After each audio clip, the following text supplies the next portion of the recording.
My hands were shaking as I sat in my car outside Henderson Associates law firm, staring at the manila envelope on my passenger seat.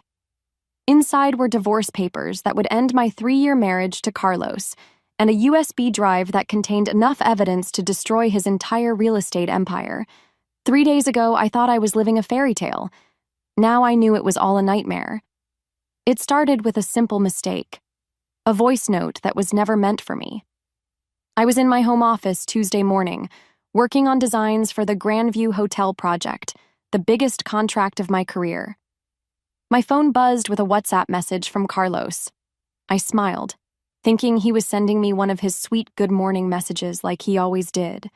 But when I pressed play, I heard something that made my blood turn to ice. "Mom, I can't keep pretending much longer. This whole loving husband act is exhausting me." My heart stopped. Carlos was talking to his mother, not me. He must have sent it to the wrong contact. "Nina has no idea what's coming. In 2 weeks, I'll file for divorce right after I secure the Grandview contract under my name. She's been so stupid, giving me access to all her client information. I've already redirected 3 of her biggest clients to my real estate deals." I dropped my phone like it was on fire. This couldn't be real.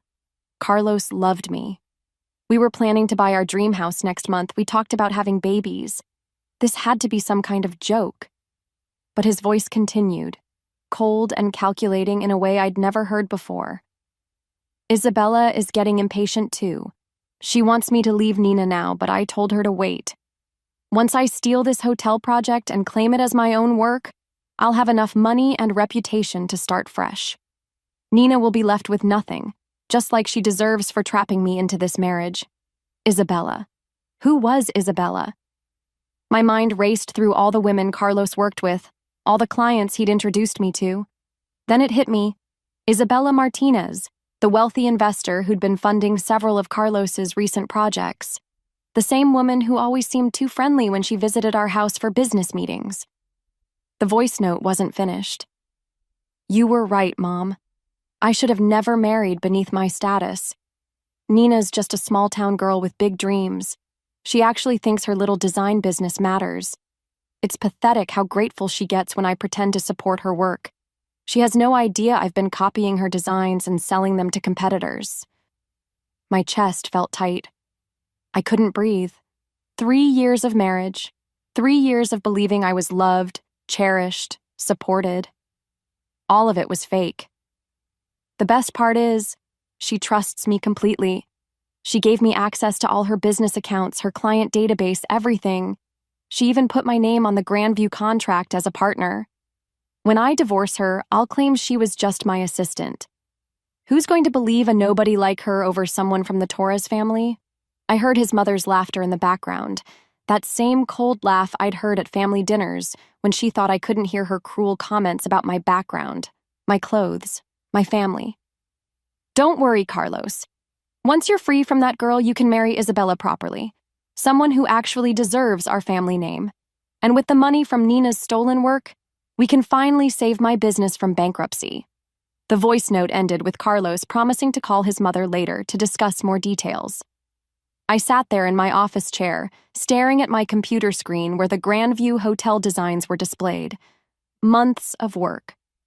My biggest breakthrough. The project that was supposed to launch my career to the next level. And Carlos was planning to steal it all. My phone buzzed again. This time, it was a text from Carlos. "Sorry, babe. Sent you something by mistake. Just ignore that voice note. Love you. Love me?" He didn't even know what love meant. I looked around my home office, the space Carlos had helped me set up when we got married. The desk where he'd bring me coffee every morning. The wall where he'd hung my first business license, telling me how proud he was of my success. All of it was lies. He was studying me, learning my weaknesses, planning my destruction. But Carlos made one crucial mistake. He underestimated me. I saved the voice note to 3 different devices and started making copies. Then I opened my laptop and began researching divorce lawyers, business attorneys, and fraud investigators. If Carlos wanted to play games, I would show him what a small-town girl with big dreams could really do when she stopped being grateful and started getting even. By the time he came home that evening with flowers and his fake smile, I was already 10 steps ahead of him. The war had begun, and he had no idea what was coming. 6 months earlier, I was the happiest woman alive. Or at least I thought I was. It was a crisp February morning when Carlos surprised me with breakfast in bed. Fresh strawberries, pancakes shaped like hearts, and coffee made exactly how I liked it. He sat on the edge of our bed, watching me eat with that smile that used to make my heart skip beats. "I have news," he said, his eyes sparkling with excitement. "The Peterson project came through. We're getting the contract for their new office building." I nearly choked on my coffee. "We? Carlos, that's my client. I've been working on their designs for months." He laughed and kissed my forehead. "Of course, babe. I meant you're getting the contract. I just helped by introducing you to the right people. We're a team, remember?" That word, team. Carlos used it all the time. When he offered to handle my business emails while I focused on designing. When he suggested I add his name to my business bank account for easier access to funds. When he convinced me to store all my client files on our shared computer for backup purposes. I was so grateful to have a husband who supported my dreams. My own father had always told me that art and design were hobbies, not real careers.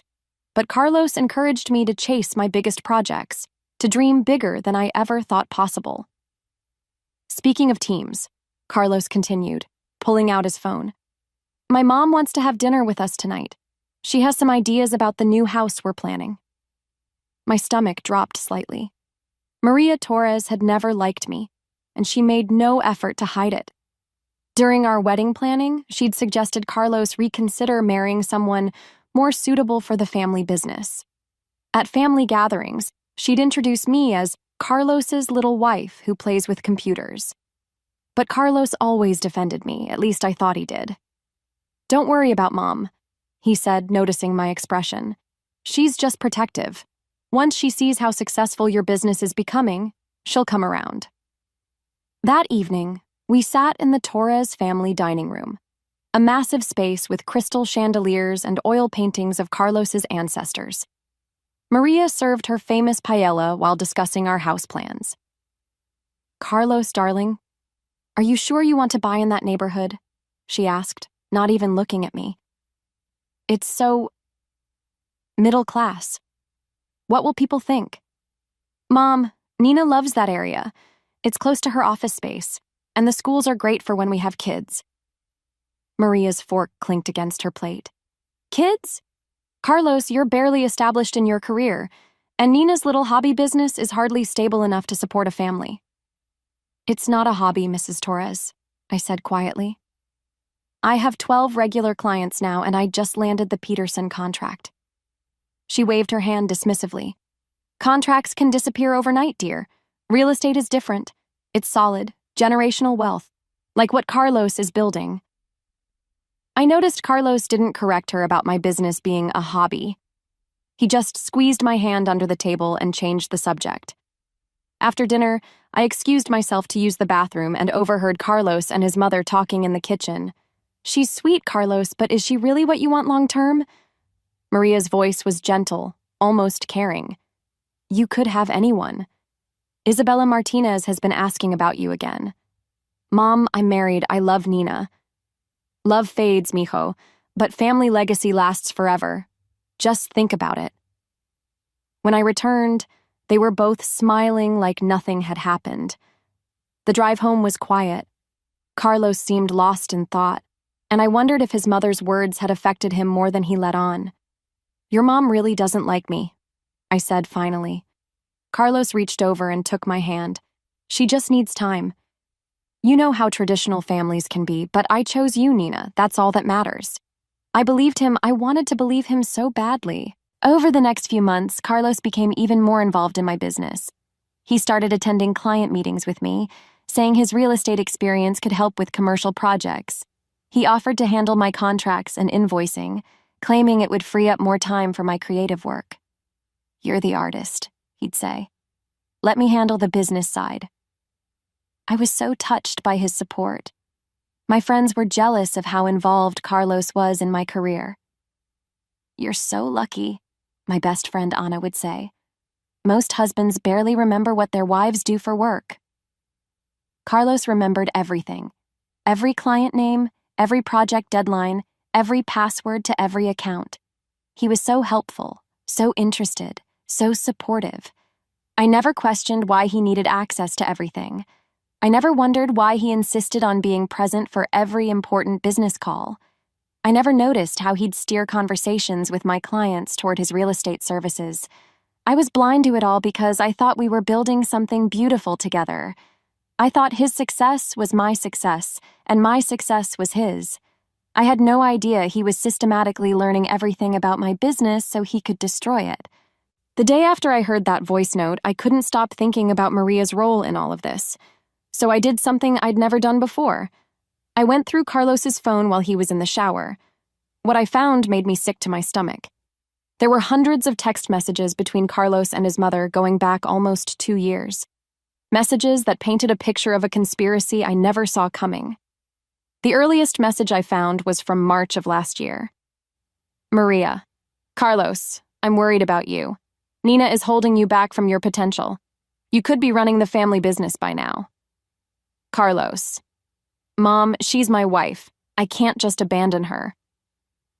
Maria, I'm not saying abandon her. I'm saying think about your future. What happens when you want to expand into luxury real estate? Nina's background will embarrass you in front of high-end clients. Carlos, maybe you're right, but what am I supposed to do? Maria, just keep your options open, mijo, and maybe don't get too attached. I scrolled down, my hands trembling as the messages got worse. Maria, I met Isabella Martinez today at the country club. She's beautiful, successful, and from a good family. She asked about you. Carlos, Mom, I'm married. Maria, for now, but marriages end, Carlos, especially when people realize they married the wrong person. The messages continued for weeks, with Maria slowly poisoning Carlos's mind against me. She'd send him articles about successful real estate moguls and their appropriate wives. She'd share gossip about other family members who'd married down and regretted it. But the worst part was how she documented everything about me like I was some kind of case study. Maria, Nina wore that cheap dress to the Hernandez wedding again. People notice these things, Carlos. Maria, I heard Nina's parents still live in that tiny apartment. What will people think when they meet your in-laws? Maria, Nina mispronounced hors d'oeuvres at dinner last night. Isabella would never make such mistakes. Every small moment, every tiny flaw, every sign that I didn't come from money, Maria cataloged it all and used it as ammunition against me. Then I found the messages from 6 months ago, right around the time Carlos started getting more involved in my business. Maria, if you're going to leave Nina eventually, you should protect yourself financially. Make sure you get something out of this marriage. Carlos, what do you mean? Maria, her little design business is actually doing well. Maybe you could learn from it. Take some of her clients when you leave. Think of it as compensation for the years you've wasted. Carlos, that seems wrong, Mom. Maria, what's wrong is staying in a marriage that's beneath you. If Nina really loved you, she'd want you to succeed, even if it meant letting you go. I had to put the phone down. The manipulation was so calculated, so cruel. Maria had spent months convincing Carlos that I was the problem, that I was holding him back, that he deserved better. But it got worse. Maria, I introduced Carlos to Isabella at the charity gala last night. They talked for an hour. She's perfect for him. Educated, wealthy, sophisticated. Everything Nina isn't. Carlos, she seems nice, but I'm still married. Maria, marriages are just paperwork, mijo. What matters is finding your true partner in life. someone who can elevate you instead of dragging you down. The messages showed how Maria arranged accidental meetings between Carlos and Isabella, coffee dates that were supposedly business meetings, dinner parties where Isabella just happened to be seated next to Carlos, gallery openings where Maria made sure they spent time alone together. And slowly, Carlos's messages started changing. Carlos, Isabella really understands the real estate business. She has great insights. Carlos, you're right, Mom. Nina doesn't really fit into our world. Carlos, maybe I did settle too quickly. I was young and thought love was enough. Then came the messages about the affair. Maria, Isabella is going to the coast for the weekend. She invited you to join her. I think you should go. Carlos, what about Nina? Maria, tell her it's a business trip, which it is, in a way. You're investing in your future. Carlos, I feel guilty. Maria, guilt is just fear of change, mijo. You deserve happiness, real happiness, not this pretend life you're living. The final messages were from just 2 weeks ago, planning my destruction in detail. Maria, once you get the Grandview contract under your name, you'll have enough credibility to start over. Isabella's father wants to invest in your new company. Carlos, what about Nina's other clients? Maria, take them with you. She gave you access to everything. It's not stealing if you're just protecting what you helped build. Carlos, and the divorce? Maria, quick and clean. We'll claim irreconcilable differences. With your new success and Isabella's family backing you, Nina won't be able to fight it. I sat on our bathroom floor, reading message after message of my mother-in-law systematically destroying my marriage. She'd turned my husband against me so slowly, so carefully, that he probably didn't even realize he was being manipulated. But I realized something else as I read those messages. Maria had made one crucial mistake. She documented everything. Every lie, every manipulation, every piece of evidence I needed was right there in black and white. Maria thought she was so clever, but she just handed me the blueprint for my revenge. I spent the next day playing detective in my own life, and what I discovered made me realize that Carlos and Maria weren't just planning to hurt me. They'd already been destroying me for months. It started when I decided to check my business email account. Carlos had been helping me manage it for the past 6 months, and I'd been grateful for his assistance. But now I looked at it with new eyes. I found emails I'd never seen before, messages from my biggest clients, the Peterson Group, Riverside Development, and Coastal Properties, all expressing concerns about my reliability and communication issues.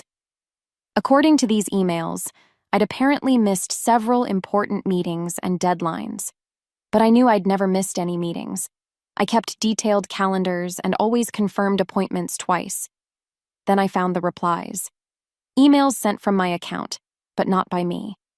Messages apologizing for my personal issues and suggesting that clients might be more comfortable working with my business partner, Carlos Torres, who has extensive experience in commercial real estate. Carlos had been sabotaging my relationships with my own clients. I dug deeper and found forwarded emails, my private client communications sent to Carlos's personal account, design concepts I'd created, pricing strategies I'd developed, even personal information about my clients' preferences and budgets. Carlos had been stealing my work and using it to build his own relationships with my clients. But the worst discovery was in my sent folder. Emails I'd never written, sent to my competitors, sharing my design concepts and client lists.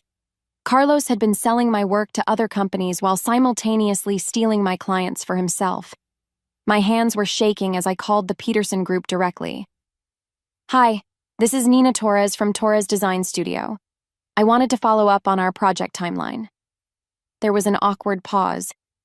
Oh, Nina, we thought you knew. We've decided to work with your husband's company instead. He explained that you were having some personal difficulties and suggested we'd get better service through his real estate division. Personal difficulties? Yes. He mentioned you were dealing with some family issues and might not be able to give our project the attention it deserves. He's been so professional about the whole situation. We really appreciate him looking out for our interests. I hung up and immediately called Riverside Development. Same story. Carlos had told them I was overwhelmed and struggling to keep up with demand. He'd positioned himself as the solution to problems he'd created. Then I called Coastal Properties, my oldest and most loyal client. The receptionist's voice was cold when she heard my name. Ms. Torres, I'm surprised to hear from you. After what happened with the Martinez project, we didn't think you'd want to work with us anymore. What Martinez project? The designs you sold to our competitor last month. Isabella Martinez's company got the exact same concepts we'd paid you to develop exclusively for us. We had to completely start over. Isabella Martinez. Of course. There must be some mistake, I said weakly. No mistake. We have the emails where you offered to sell our designs to the highest bidder. Very unprofessional, Ms. Torres. We've already filed a complaint with the Better Business Bureau. I hung up and ran to my computer. I searched through every folder, every backup drive, every cloud storage account. My designs for Coastal Properties were gone. But I found them on Carlos's laptop, modified slightly and saved under Isabella's company name. Carlos hadn't just been stealing my clients. He'd been framing me for theft and selling my work to his girlfriend. I needed to see Isabella for myself. I drove to her office building, a gleaming tower downtown that screamed money and power. The lobby was all marble and gold, with Isabella's company logo prominently displayed. Martinez Luxury Developments. I waited in the coffee shop across the street until I saw her. Isabella Martinez was everything I wasn't. Tall, elegant, wearing a designer suit that probably cost more than my monthly rent. She walked with the confidence of someone who'd never doubted her place in the world. But what made my blood boil was seeing Carlos's car in the parking garage. It was 2 p.m. on a Wednesday. He'd told me he was showing houses to clients all afternoon. I followed them to an expensive restaurant downtown. They sat at a corner table holding hands and laughing like they didn't have a care in the world. Isabella was wearing a diamond bracelet I'd never seen before, and Carlos was looking at her the way he used to look at me. I took photos from across the restaurant, documenting their obvious intimacy, but what I overheard when I moved to a closer table made everything clear. The Grandview contract is almost finalized, Carlos was saying. Once Nina signs the final papers next week, I'll have everything I need to start our company. And she has no idea? Isabella asked, stroking his hand. None. She actually thinks I'm being supportive. She's so trusting, it's almost sad. What about the other designs? The ones from her previous clients? Already transferred to your company. By the time anyone realizes what happened, we'll be married and living in the Bahamas. I can't wait to be Mrs. Torres, Isabella purred, though I think we should change the company name, something more sophisticated than what Nina came up with. They were planning to steal my life's work, destroy my reputation, and build their future on the ruins of everything I'd created.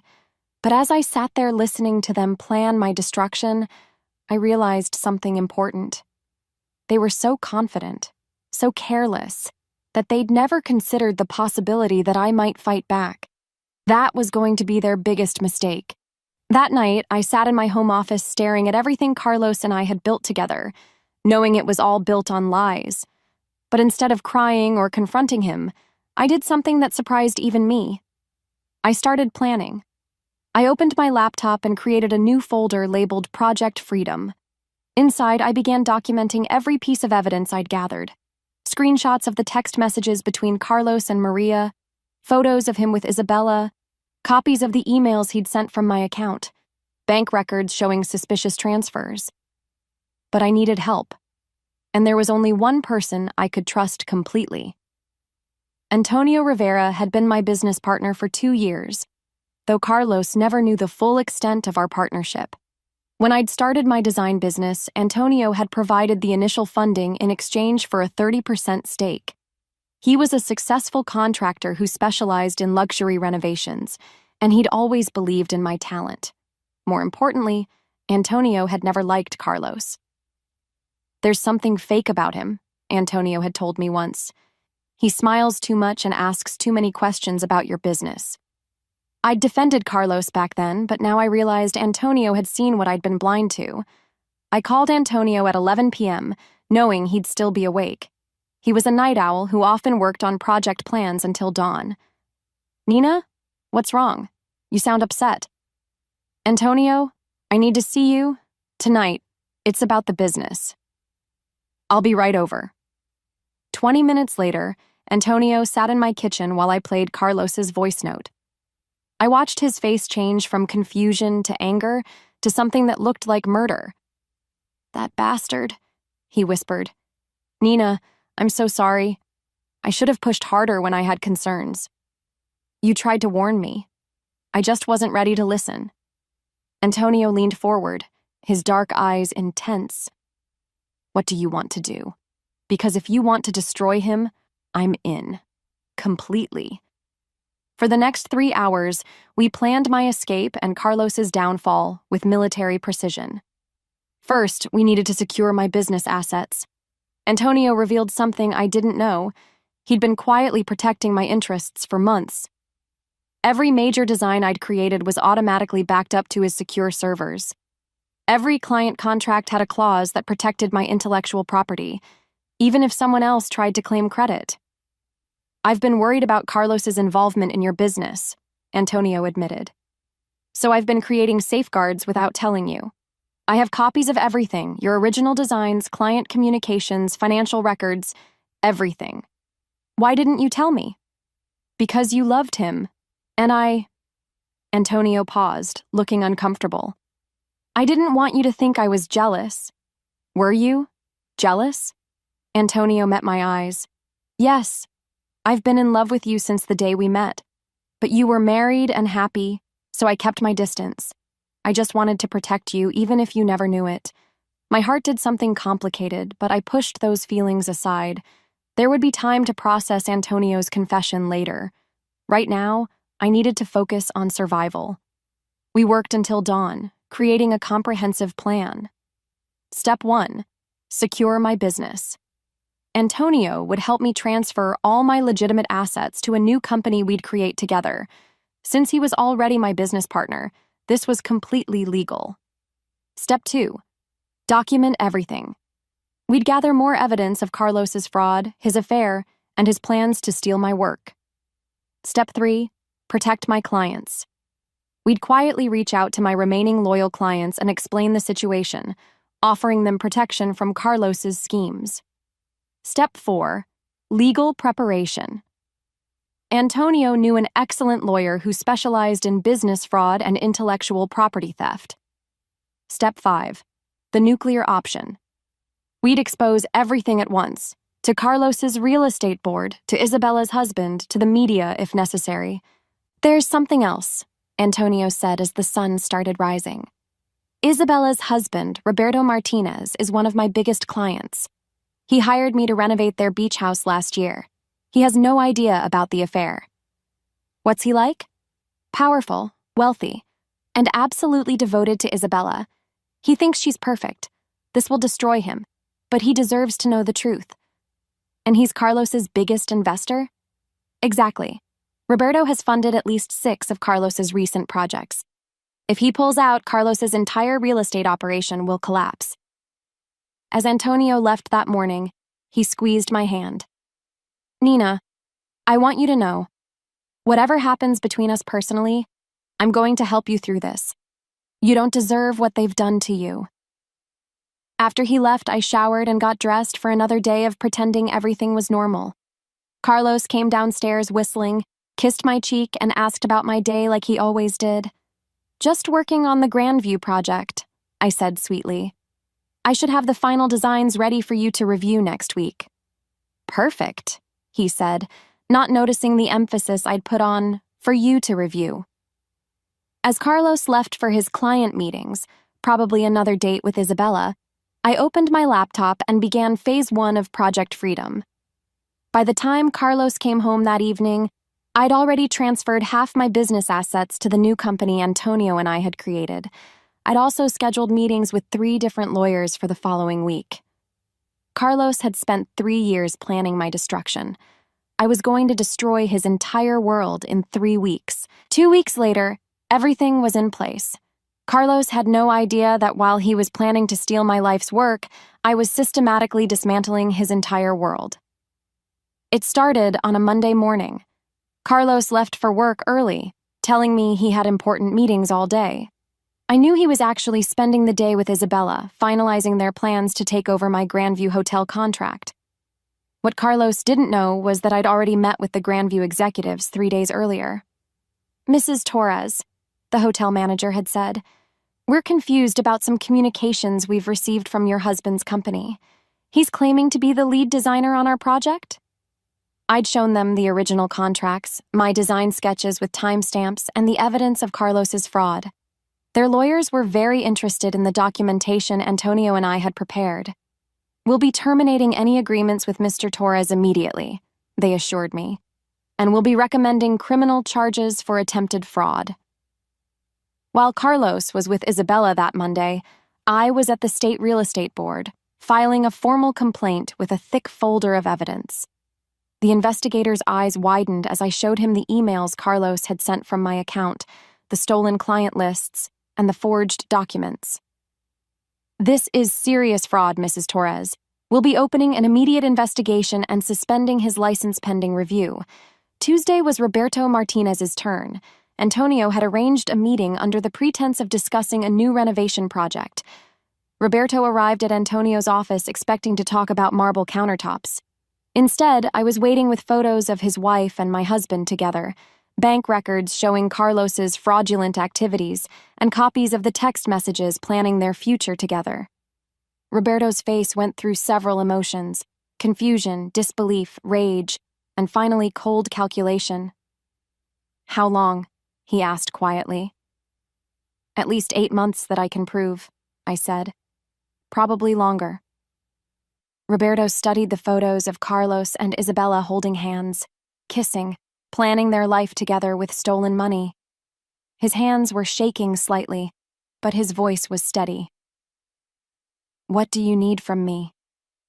"Nothing. I just thought you deserved to know the truth. And Carlos's business? The projects I've funded?" Antonio leaned forward. "All built on fraud.